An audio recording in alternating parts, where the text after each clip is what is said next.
William Gargan stars as Barrie Craig, confidential investigator.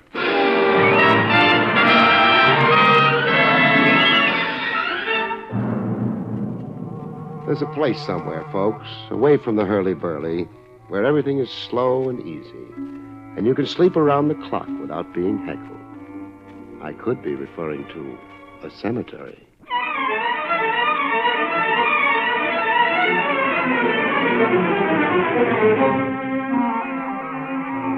The National Broadcasting Company presents William Gargan in another transcribed drama of mystery and adventure with America's #1 detective, Barrie Craig, confidential investigator.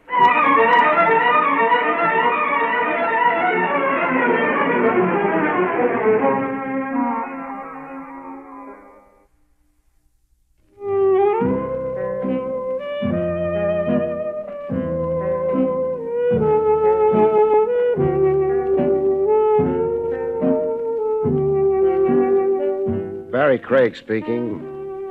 On call like I am as a confidential investigator, the open door, come one, come all, you don't always get cases that run according to Hoyle. Every once in a while, you catch yourself a Lulu, a case that puts a strain on your imagination. A case, say, in the category of spookaroo. You find yourself hobnobbing with ghosts and talking turkey to the dead. One like that began for me in the New York office of the Trans-Southern Insurance Company of Omaha. I'd been urgently requested to come calling, please, by a claims agent named Brennahan, Roy C. Brennahan. I'll explain the assignment we have for you, Craig. Before you do, answer me this. What's with your regular investigators? Why pull an outsider in? Well, we want this investigated unofficially. We don't want to stir up anything that will expose us to a libel suit. I catch. In case you're pulling a boner that's a butte, harassing innocent people. Yes. What's the story? Our file number 15466. Double indemnity case, now officially closed.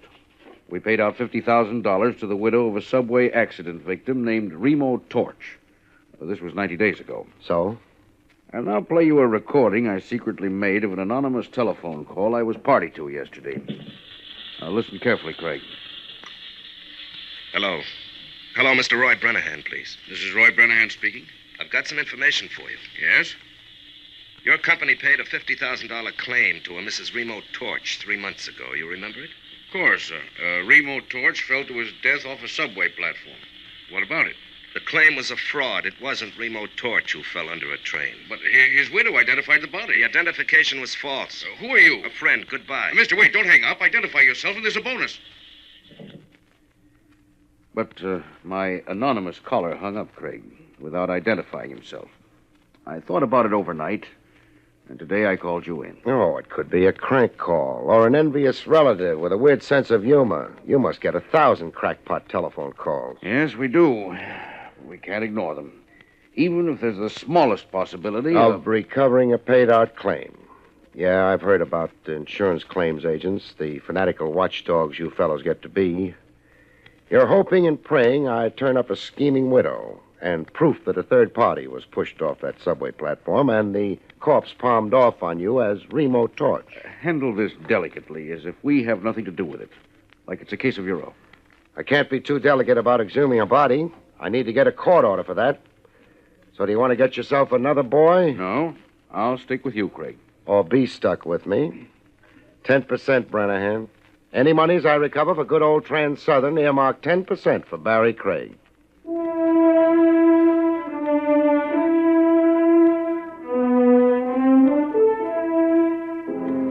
While waiting for red tape to unravel on the court order for exhumation of a corpse, I went to see the scheming widow.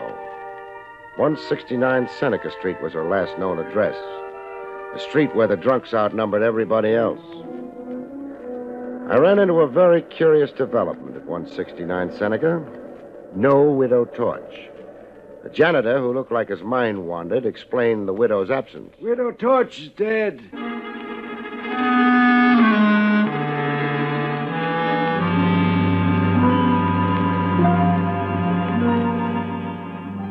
A dead policyholder and a dead, though rich, beneficiary. I had quite a cast of live suspects. The next evening, I drove myself to the Hillcrest Cemetery on Sycamore Street out in Long Island, where the mangled remains of Remo Torch had been buried. I had a signed court order okaying exhumation to serve on the caretaker there, an old geezer named Sam Billings. Going through the big iron gate, I heard the night chimes. Night is a nice time to go calling on a graveyard if you hate yourself. Every superstition you had as a kid comes back to haunt you. You begin to see things and hear things. Going up a narrow path toward the caretaker's house, I heard things. A scream as if somebody was being murdered not 50 yards away. I got to the scream. It was the old caretaker Billings on the ground near an open grave and a dead faint.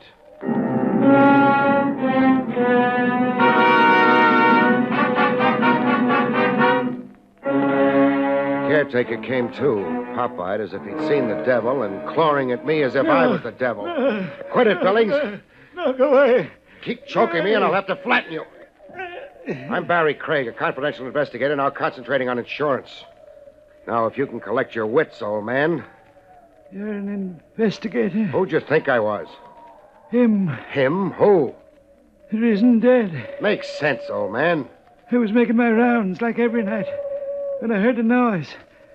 A noise I'll never forget if I live to be 100. The odds are away against you, the hypertension you've got. I turned to look, bringing my light close, and it was the lid of a coffin coming off, as if by itself. Neatest trick of the century. And then what happened? I lived to be 100. We've already been through that. Then the dead man got up and stood there, alive as you're standing here, all green under the moon.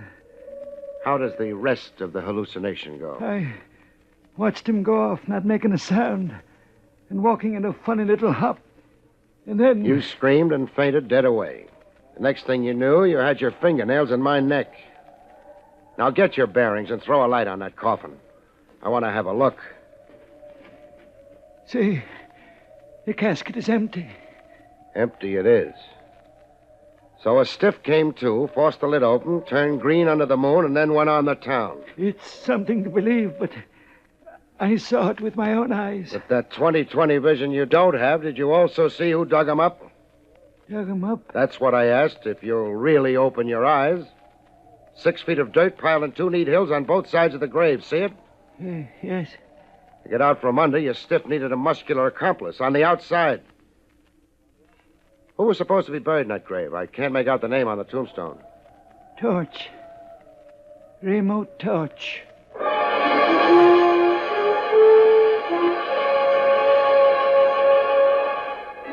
The case was coming to life, but literally. I left caretaker Billings to sleep off his jitters and got into my car. Driving down tree-shaded Sycamore Street, my headlights picked up a character moving along the sidewalk in a funny little hop. A funny little hop were exactly the words the caretaker had used describing his stiff who'd come alive.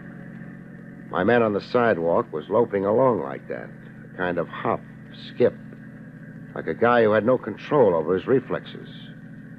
I switched from brights to dims, slowed the car down to a crawl, and trailed him into a tavern, a big neon sign advertised as Barnstable Inn.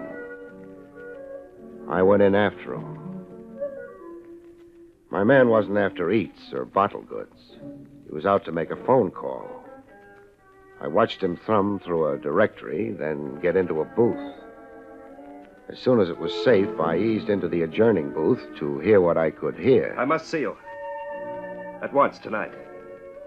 Well, you must come. In Burnside Park, near the fountain. I'll be there waiting for you. I watched him start for the open door of the tavern.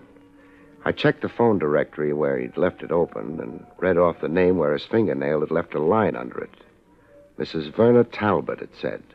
2580 Marydale Drive. A guy risen from the dead was dating a woman.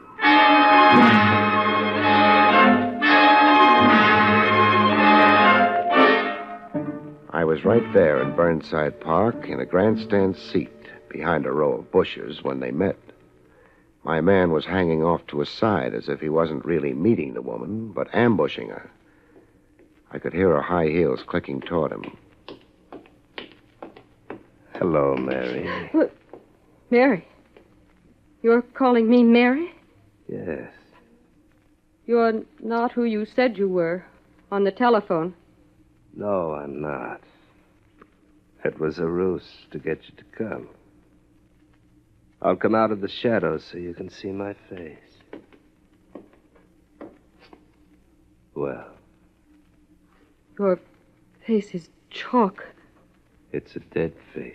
And your eyes. They're dead eyes, Mary. I've been dead, but I've come back. I've come back to claim you, Mary. Mary, my wife. Oh, you're insane. I'm not your Mary or your wife. I don't even know you. Let me go.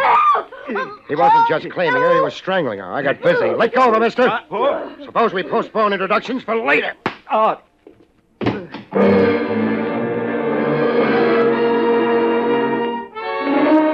He might have been risen from the dead, but he reacted to the old one, too, like anybody else. He was out cold, stiff, like rigor mortis had come back. While he slept it off, I revived the dame and questioned her. I'm Barrie Craig, an investigator, madam. I'd like a few honest facts and no ad-libbing. Remember, I probably just saved your life. I'm grateful. The man is insane.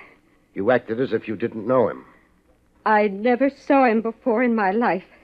He's allegedly a Remo Torch. He said he'd come back from the dead. So far as we know right now, could be. If you don't know the man at all, why did you agree to meet him here? He telephoned me and said he was Tom Avery. I've known a Tom Avery. Your name is Mrs. Verna Talbot? Why, yes. How did you know? Never mind how. You live with your husband? Yes, I do. But he mustn't know I came here to meet Tom Avery. Jealous? Yes. We get along badly, my husband and I.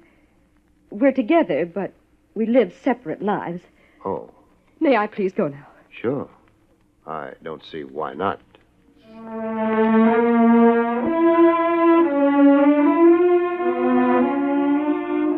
I watched her melt into the night, half mink, half woman. Then I sat down to rest up, take stock, and wait. I'd sure found myself a bright way of making a living. There I was in a public park at 2 a.m., waiting for a corpse to rise for the second time in one night, this time out of dreamland.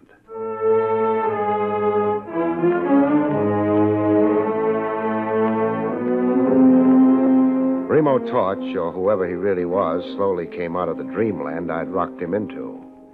He got up on his feet, rubbing his jaw where I'd clipped him. With a wild gleam in his eye and his teeth showing, as if he were getting set to jump me, I threw a gun on him fast. Don't try anything, Torch, or I'll prove to you that dead men bleed. Gonna do what I say, nice and cooperatively? I'll do what you say. My car's outside the park. We'll get into it and drive to my apartment. To your apartment? For a heart-to-heart talk. Shake your head and I turn you over to the cops. It's all the choice you've got right now, me or the cops. I'll go with you.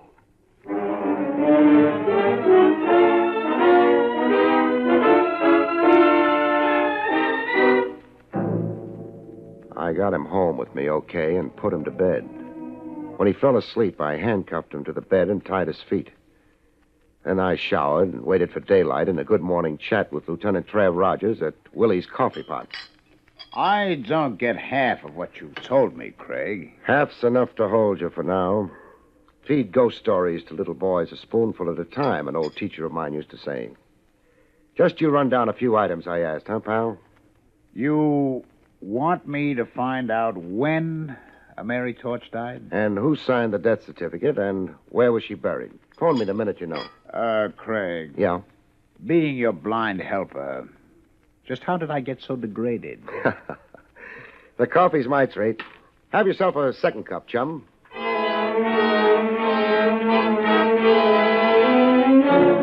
Torch was wide awake when I got back from Trav Rogers. I untied his feet, but kept the handcuffs on. All recovered from your busy night, Torch? What do you want with me? I'll settle for the story of your life. I can only remember the story of my death. I died August 28, 1951. Okay, I'll play straight man. Go ahead and tell me the story of your death. My last day alive was a Friday. After breakfast, I left home and my wife, Mary, to take a subway train downtown.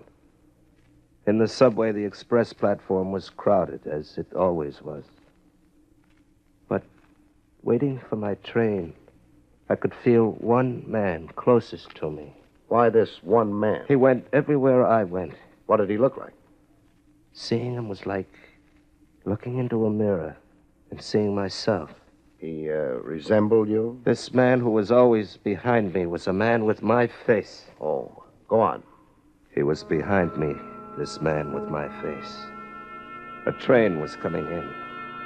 I heard its warning sound, and then I saw it come at me, hissing like an iron dragon with enormous eyes that held me spellbound. I tried to push back, but hands threw me forward into the jaws of the iron dragon. No! That's how I died, August 28th, 3 months ago. You don't believe the story of my death? When I do, peddle me to Bellevue. That's how you were supposed to have died August the 28th last. That's the phony story in the Trans-Southern insurance files. You were supposed to have died like that, Torch, only you didn't. Somebody else did. Somebody else did? Yeah. The patsy whose remains were identified as Remo Torch. The poor devil who was really in that coffin you supposedly stepped out of last night. Excuse me. Barrie Craig speaking. Barry, this is Trav Rogers. Mary Torch died a month ago. A heart attack. And Eric Carter signed the death certificate. She was buried in Hillcrest Cemetery like her husband before her. I got it. Thanks, Trav. Can I be of any further service to you? Yeah, you can. Send one of your boys over to my apartment. I've got a prize package I want under lock and key while I roam the world.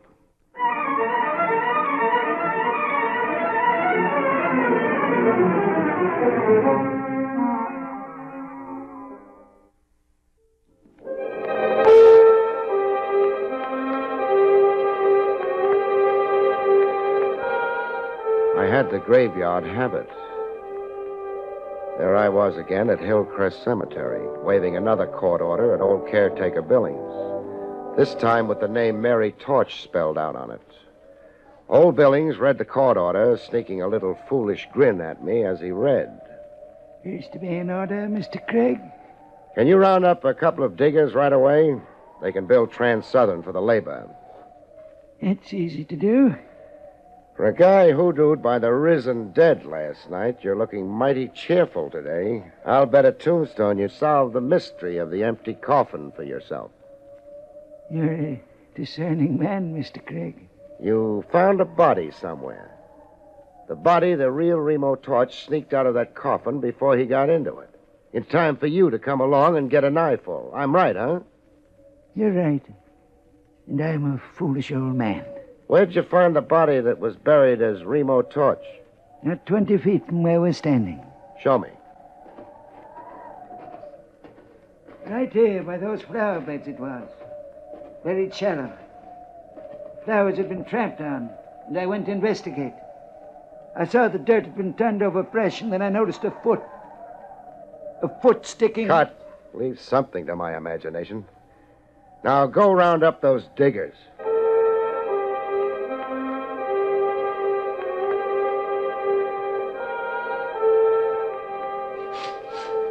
The slab of marble read Mary Torch. Two beefy gents were digging her up. They wore a look on their kisses that said they just loved to make an argument of it. They were the same team who buried the Mary Torch coffin only a month ago. To them, I was some creep undoing a work of art. Me and my court order. You've got the coffin exposed enough, men. Now use the crowbar on it. I soon got a look at the contents of the coffin. No. Body, Mr. Craig. But the casket's full. Full is the word, Billings. Full of rocks.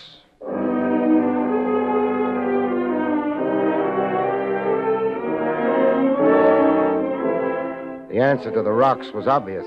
Mary Torch's death was a phony and ditto her burial. I found out how it was maneuvered by an entry in the cemetery record book.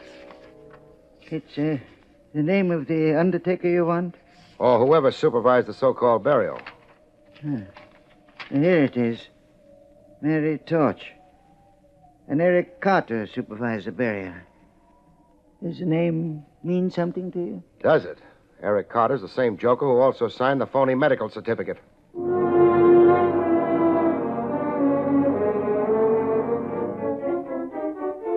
The great insurance swindle and how it was accomplished began to stitch into one piece.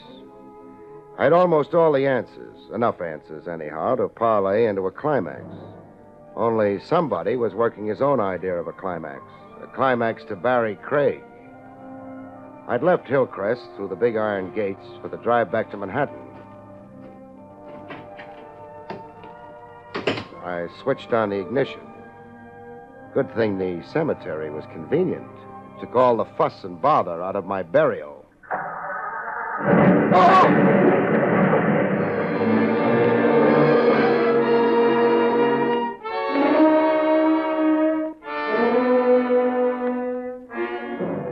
Risen dead. I was getting a whack at the trick myself. I was dragging toward a light no bigger than an arrowhead, waiting for me somewhere at the end of a long sleep. And bells tolling morning, the bells were saying. And wake up, Craig. Wake up. Craig, look at me. And the voice. The face of someone I'd seen around the trail. Rogers. How did you come to die, Trev? I didn't. And neither did you, the miracle is. You're in Shore Park Hospital. In emergency. A time bomb hooked to your starter cable. Step on the car starter and blow yourself up. A gimmick with whiskers. A long gray beard. It's an old murder device, moth-eaten, but they got you, Craig. How bad am I? You're one for Ripley. I'm okay? Is that what you mean? Just lacerations of the head and neck. Shock. You're wearing more bandages than King Tut. You're also minus an automobile. I'll build Trans-Southern. Trev, get me out of here. I want Remo Torch back. As soon as I'm dressed, he and I are going bye-bye.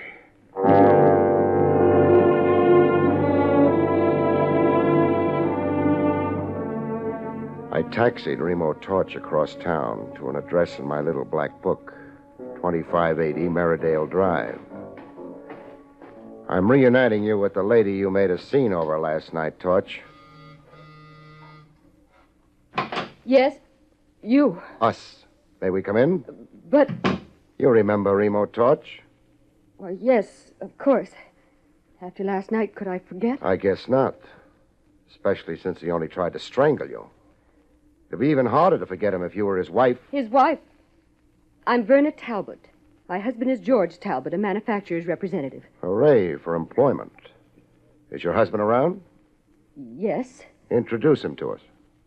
Very well. George, Yes, Verna. this is my husband, Mr. Craig. That's him. Him, Torch? Him who? The man with my face. It's my murderer. My murderer. Get this madman off me. Torch! No more of that. Let go of him. My apologies for my friend's behavior, Talbot. There does seem to be a superficial resemblance between you. Same general features, sort of. Nonsense. This man's plainly insane. Insane like a fox. I'd say Torch has a pretty shrewd idea of what he's up to. I'd even say he was trying to drive a couple of schemers crazy before the law caught up with them. I don't understand a thing you're saying, Mr. Craig. Craig. All Greek to you, huh? Suppose I spell it out and you see if you get the drift. Torch's wife had him marked for murder. The lady wanted to cash in his insurance and then marry her boyfriend, and Eric Carter.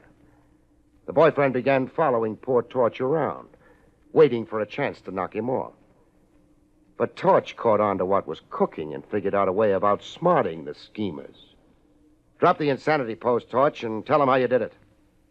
I hired an unemployed bit actor to wear my clothes and play at being me. The actor came down the steps of Torch's house every morning, stopped at the same newsstand, then went into the subway to ride to his office, as Torch would. Am I right on that, Torch? Yeah. The device worked. You fell for it, Talbot, because you'd never actually met Remo Torch. Did you say I fell for it? I said just that. You pushed a stooge hired by Torch under that train. Madam here identified what was left of the stooge and collected her $50,000. But Torch was really alive and kicking all the time. How much does it take to coax a confession out of you, Mr. Eric Carter, alias Talbot? Or you, Mrs. Torch? We're caught, Eric. Are we, Mary? I rather think I have our little problem very much under control. Keep your hands as they are, Craig. No good, Carter. How far do you think a gun's going to get you? Oh, I told you we'd lose, Eric. Stop whining, you fool. Face it, Carter. The lady wants out. The way it's stacking, I'll bet she turns state's evidence. Now, drop that gun. Get back, Craig. I said drop it. You crazy fool, let go, Mike. Oh. When you shoot somebody, Carter, be sure you keep possession of the gun. Craig, I didn't mean to shoot you. It was an accident in the struggle for the gun. Craig, don't shoot me. Tit for tat. In a minute, I'm going to pass out. I don't want you on the loose when I do. Tit for tat in the leg. Just enough to make you stay put. Craig, no. Torch. Yes, Craig. Call police headquarters. Rogers. Lieutenant Trav Rogers.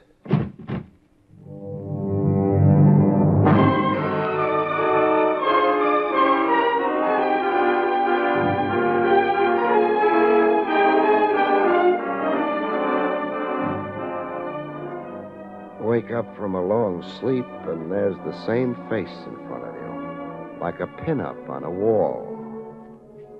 Don't look now, Craig, but you're back in Shore Park Hospital. Emergency. What's my medical complaint this time? Bullet in your left thigh. You'll be out in a week, and limp for a month. Oh, great. Well, now that you're conscious, you want to talk. Eric Carter masterminded the phony death and burial of Mary Torch, and also planted the time bomb. 1 minute, Craig. Yeah? You're forgetting you played the case very close to the vest, that you so far only told me about half of it. Oh. That makes the conclusions I'm giving you a little puzzling. A little incomprehensible. How long did you say I lay over here? A week. Pull up a bed, Trav. Pull up a bed?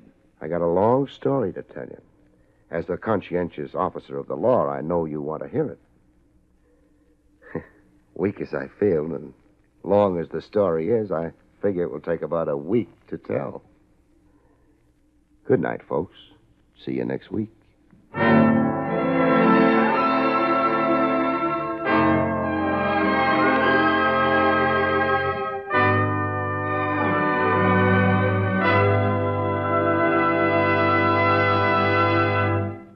You have been listening to William Gargan in another exciting transcribed mystery drama from the adventures of Barrie Craig, confidential investigator.